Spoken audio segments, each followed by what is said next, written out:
So I've used times where I've had long spells of not working and trying to be creative, whether it's with painting or sewing or taking an acting class or writing. I always tried to keep my creative juices flowing. And then I raised 2 children, and that of course kept me really busy. And that was my favorite role. Yeah. Those people out there who are thinking about, hey, I would really like to do that. Good idea? Well, I'd like to good act. idea. I like to act. Well, first of all, I would suggest obviously taking, well, no, I don't know how obvious it is, but getting into a workshop. That's what we need. A good workshop. Okay. Reading a lot of plays. Good. Read aloud to yourself, at home.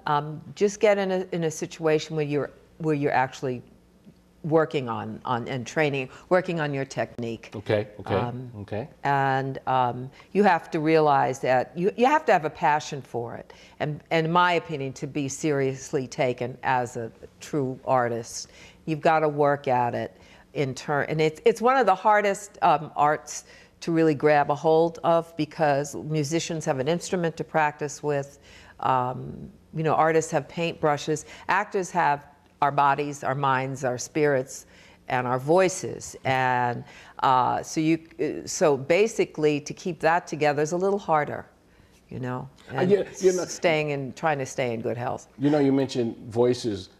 When I first went to radio school in Los Angeles, and we read out loud.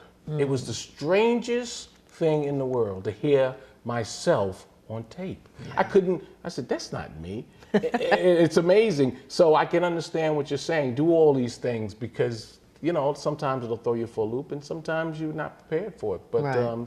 I would imagine you would have to have a passion for it and believe you're not going to be turned around. Believe you're going to make it. You're going to achieve. I mean, that's how anything that you go to, I know that's how I do it. I just believe I'm. And it's hard work. It's not a walk in the park if you're serious about it. A lot of people look at, I can do that. No, you can't. I do. I say that. Well, I have to tell you, I look at TV today. Well, and maybe because it is different. I look at it and it's reality junk now, which is to me is a joke. And you're right. It's a cheap, inexpensive way, and also it's a cop-out way to me of doing programming. I can't imagine being a producer of a reality show. That's just me. I mean, now if someone walked in and said, hey, we'll give you $1 million, well, maybe I'd jump in the chair. Yeah, you might think about that twice. But I don't think there's too much creativity in it. No, because what is creative about reality is, hey, if they beat each other to a pulp, that's what they're doing. And it's very stereotypical, of a lot of them, of the shows. You look at it and go, okay. There's a lot of angry women on there, and it's like, oh, give me a break. I won't go any further than that. Please don't go into that, because there are a lot of women out there who's going to say, yeah, we have reason to be angry, them brothers out there. No, you said that, not me. Okay. Well, going back to school, any courses that people can take that you suggest, anything along those lines? There are workshops, workshops, okay. Colleges, there are some schools, some colleges you can audit a class, I would imagine. Okay. So I'm not sure, because it's been a while since I've been in school, so I'm not sure really what's going on. But there are classes and academies you have to be prepared to audition, though. Well, you have to be prepared to audition. Okay, yeah. Let's before I go to my next question, let me ask you, how do you prepare? Okay, if I know I'm going into an audition, there must be preparation I have to do. Mm-hmm. Is there any way I can prepare not having an audition set up already, but just preparing myself for a general audition? Is that reading again you talked about? Because you really have to be able to deliver these lines, to deliver the script and the manner in which, I guess, the character you're playing. Well, one thing is, I would, if you're new at it, if you're not in a workshop, is to find a coach to work with you on audition material. And it also depends on the medium.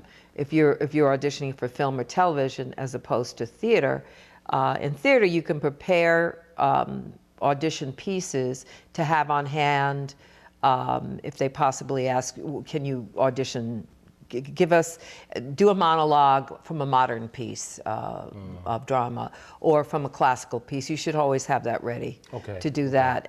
With television, you usually, on film, you're usually reading from a script, and they will put you on tape these days. Do we all need a manager? No. Do people need managers? No. You don't suggest that? No, not until your career is really sort of up and on its feet, and the manager is guiding your career. But you have to watch out for that. You know, you need your agent to get the job. They negotiate the jobs. A manager, you don't really need a manager unless you get to a certain part in your career where you think that will be helpful, and they kind of overlooking your whole and guiding you and planning for what you hope to accomplish. But because that's just another commission check you've got to write out. Right. So forget the manager for now. But how would I find a good agent? Well, and that's a toughie. That's tough. It's not hard to find a good agent. The question is the agent interested in taking you on? And when I remember helping a young actress and directing her in an audition piece for her to submit to some agents when she went out to California. And it's good to have some kind of audition material on tape, especially for agents who are covering film and television particularly. Because that's where the money is, and that's where most agents are pushing. Anything that we can look for, or anything in your mind? Yes, a one-woman show, which I've talked about for so many years that people roll their eyes when I bring it up, but it's still on my agenda. And I did some teaching for a while in Georgia, and which is a great challenge, but a great blessing. And I learned a lot from that. And that was, being a teacher is a tough role. And I thought being a parent was hard, but being a teacher.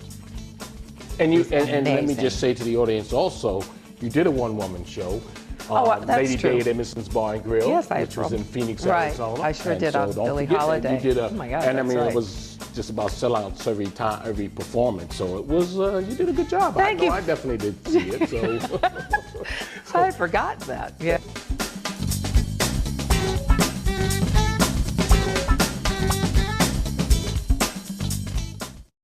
My winning streak in life didn't begin with a ranch I'd always imagined. It didn't begin when I bought my very first horse, or with the 10-gallon hat I was thirsting for. It began with a hope and a dream, and of course, that wonderful winning ticket. The Arizona Lottery. You can't win if you don't play.